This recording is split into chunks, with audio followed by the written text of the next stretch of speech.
Well, nothing seems that ridiculous nowadays. So is an ACC Pac-12 merger one day? Not now necessarily, but one day? Is it that ridiculous? I don't think so. You are Locked On Pac-12, your daily podcast on the Pac-12 Conference. It's the Locked On Podcast Network, your team every day.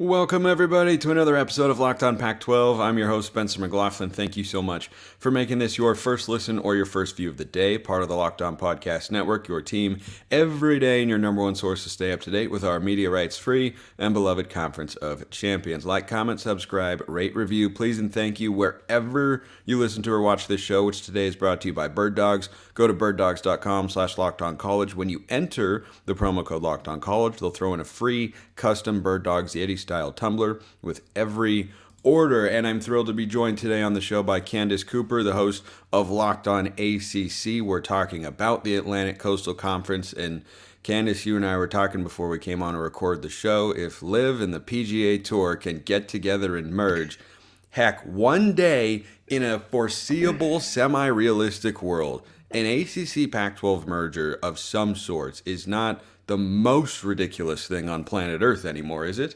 It absolutely is not. Spencer, thanks so much for having me. But more than that, will our conferences survive all of this big talk? I feel like everyone is just kicking us to the side at this point. Like we're not, Conference of Champions over here. We have some pretty good things going on in the ACC. And yet it's just, I feel like we're bottom of the barrel and we're just not. Yeah, I know. And it's... It's just kind of the way that the conference realignment discussion is going. It's just like Big Ten, SEC, Big Ten, SEC, and then it's kind of the other three. I do have to ask you as well, Candace, is it nice to be in a conference that has a media rights deal? Is that comforting? If my deal wasn't so, how do I put this? I mean, we are just locked in. We are tied together, blood, sweat, and tears. I think they signed it in blood, honestly, John Swafford. But, just it is reassuring to know that, some of our teams, we're locked down.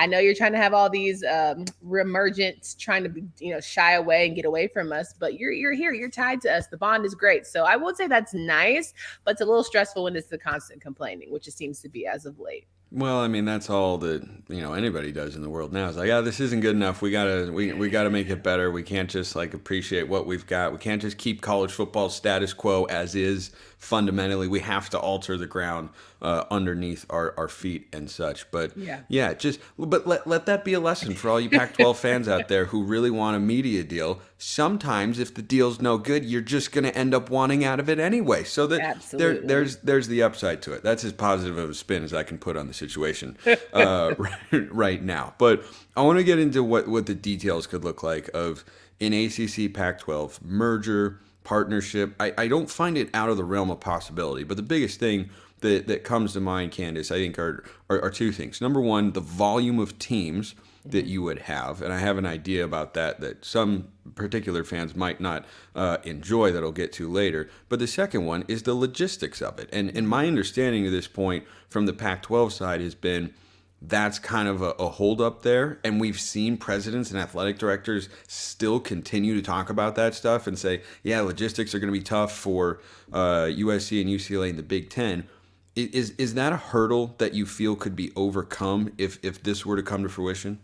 I think it could be something that people could get past, but I just don't see it being a possibility. You think about North Carolina having to go play someone in Washington and just the adjustments, the tangible real life, we are on different coasts adjustments, and also trying to get quality play out of your players, timing, all the things. I think it's just not worth the effort. Beyond that, traveling, we know to go to California for me here on the East Coast is going to cost me $700 versus me going down the street where I could potentially take a bus.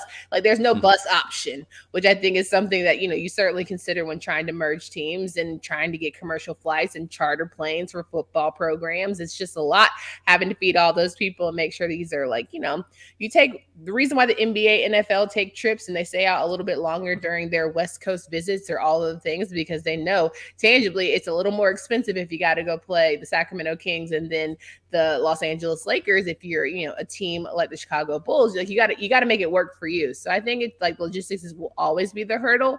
I don't know that you get past it from a college lens, especially when a lot of these schools are state schools.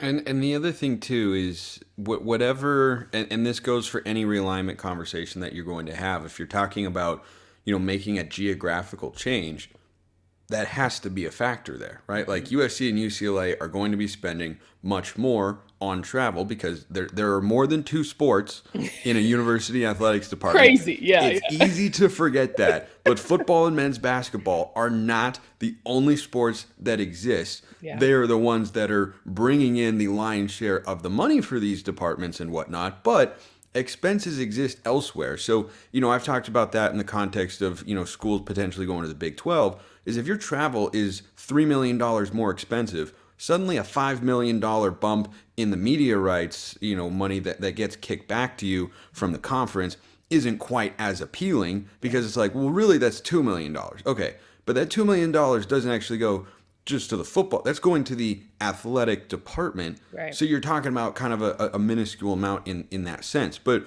the idea that popped into my head, and this is not one I'm advocating for. I'm just saying like it's a theory given, something we're going to talk about later as well, the whole Magnificent Seven thing and the big schools, the big brands breaking off is, do you think it would be more tenable for these schools?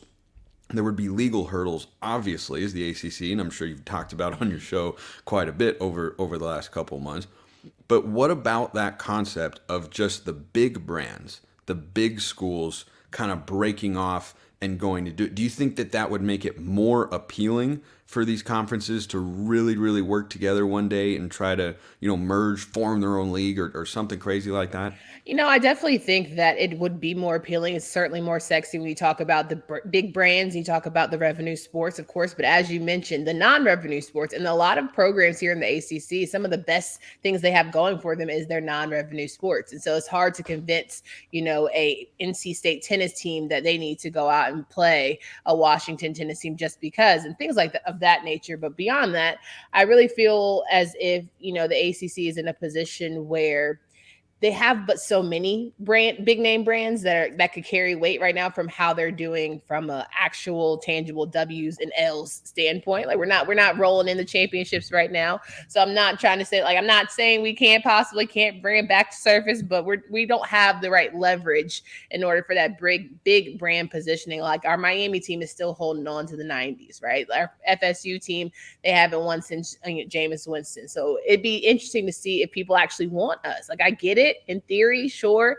but can they actually bring them some positivity beyond just a little bit of fandom?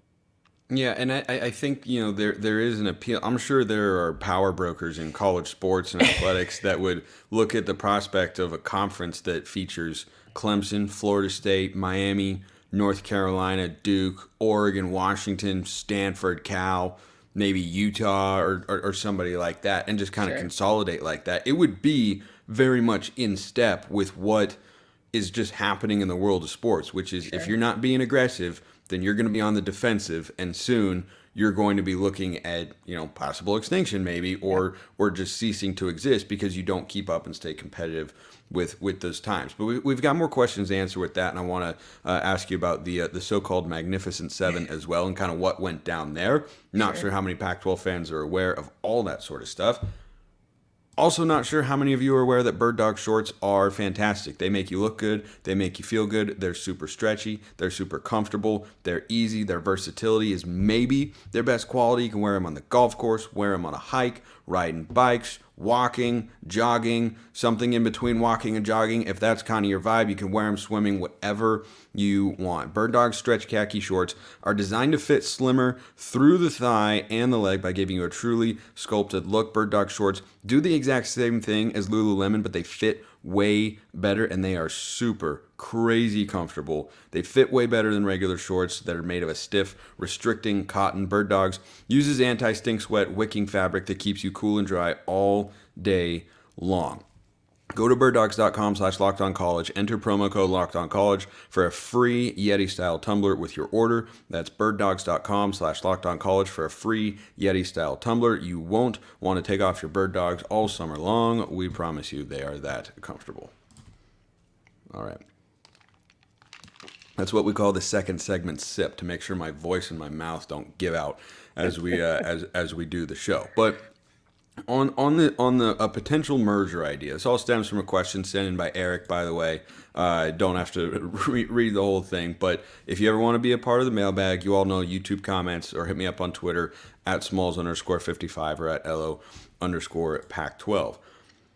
The legality of schools breaking off make it pretty unlikely, right? And we kind of learned that with the Magnificent Seven, which we'll touch on here in a moment. But a full conference merger, Candace, one day, I'm not saying that this could be imminent, but we're thinking everything goes right now, because that's kind of the way the world feels. Like anything and everything goes, bend the rules, push the boundaries, all that sort of stuff.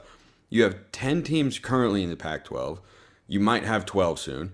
You have 16 or 14, right, in the ACC.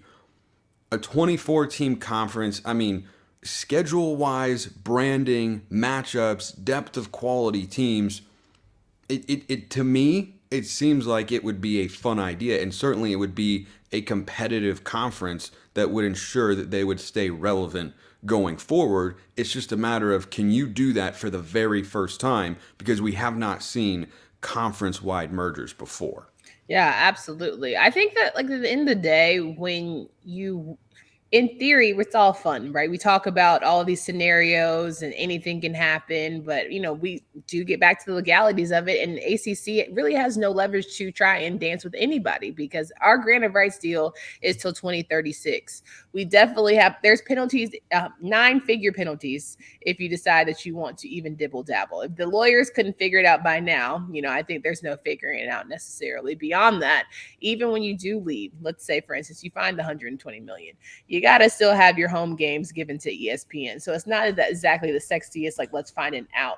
And for Pac-12, and you want to have those certain games, and let's say they have a blackout game or things of that nature, it kind of just loses its effect. So I'm really hoping that the ACC kind of just sticks beside itself. You know, they don't really try and make that dance, or don't try to bring anybody in. But as Commissioner Phillips always says, there's always conversations happening. So you never know with this bad boy. But I would really argue that it's good in theory, it's good to dream, but it's just not feasible.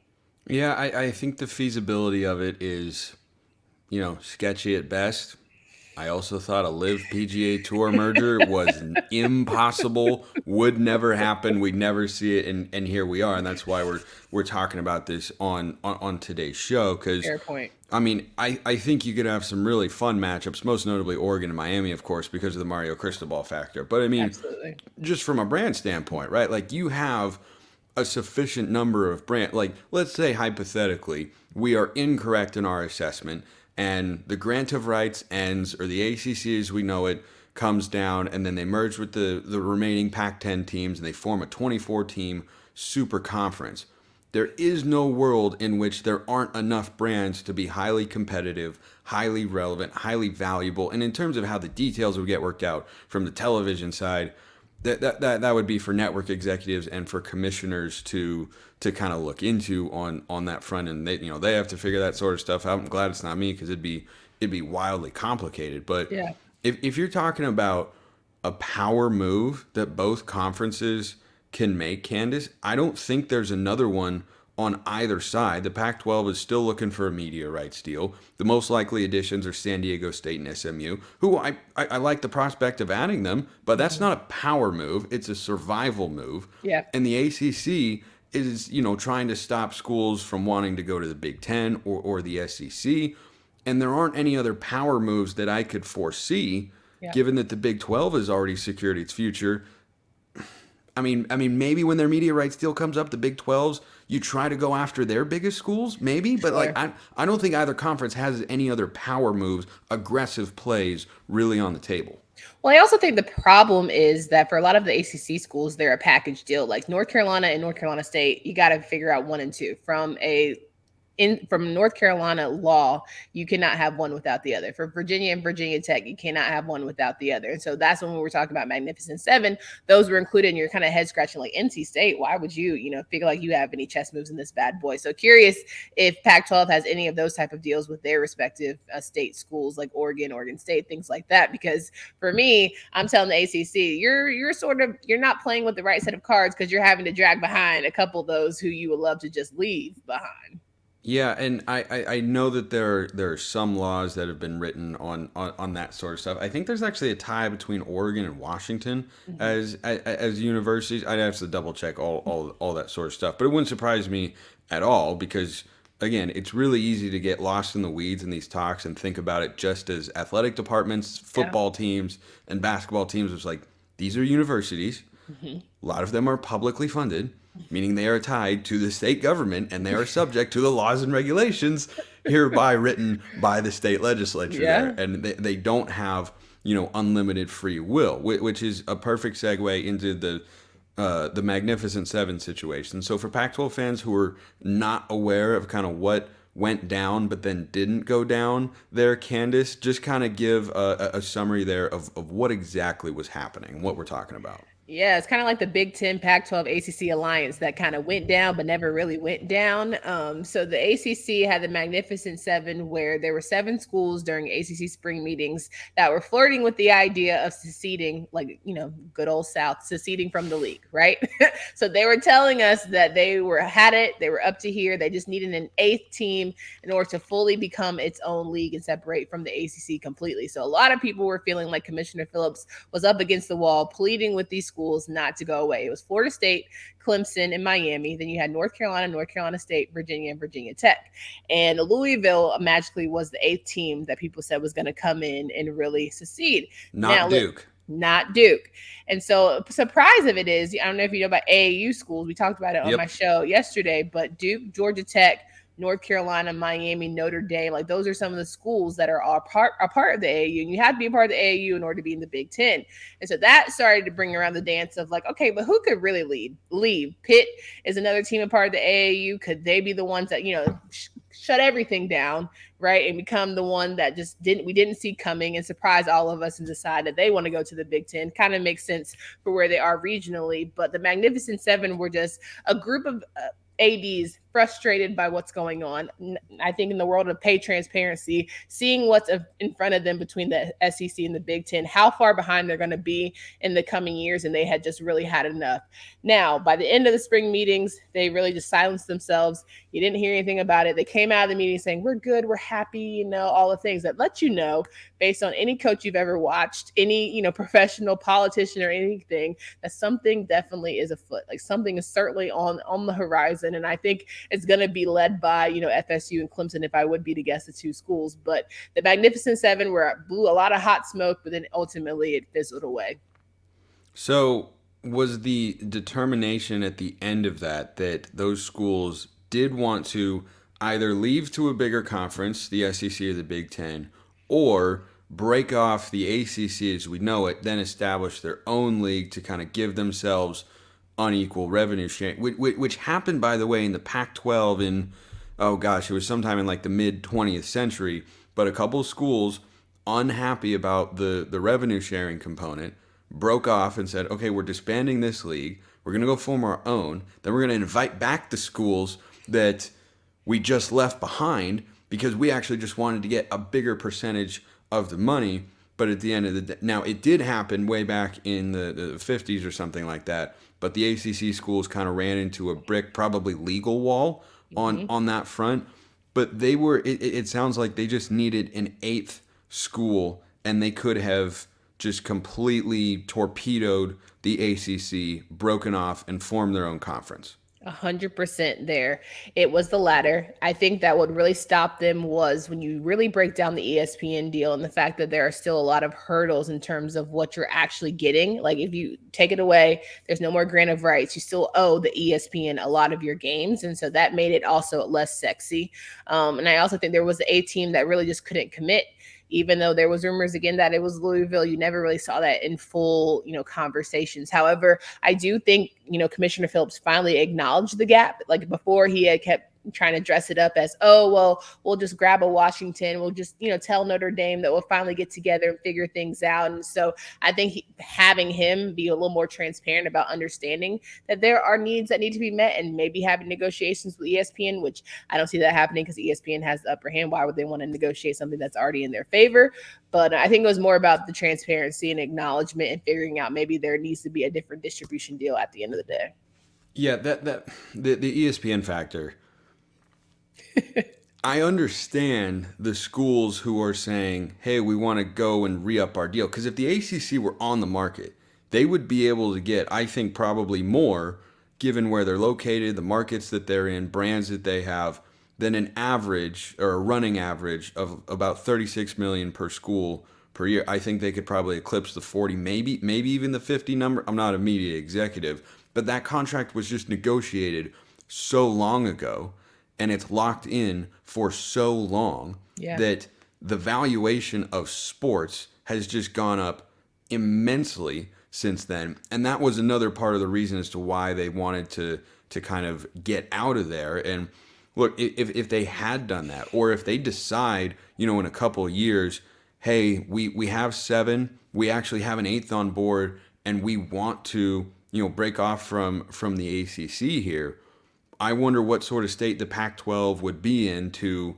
try and, I don't know that they would have a high leverage situation, but if there were opportunities, you could have individual schools who might look at it and say, hey, are you guys forming a league over there? That looks pretty cool. If you're trying to go for this, like, hey, we're Oregon, we're Washington, we're, Stanford and Cal. Like, you want us, you want to include us too, right? Yeah. Like, that feels like a domino that, has stayed upright for now, but doesn't feel like it's, impossible to think of a world in which it kind of comes back. Yeah, I really feel like there's a world where there's probably going to be 2 leagues or something that emulates one huge league, kind of like the NFL, an amateur version of the NFL, because the way NIL is going, the way just teams and, conferences are separating, it feels less and less like the old traditional, like we want to make sure we play the certain teams every year. We have these historic rivalries, and more about like who can get us the biggest money to get us to the college football playoff, to get us a national championship game. And so even with the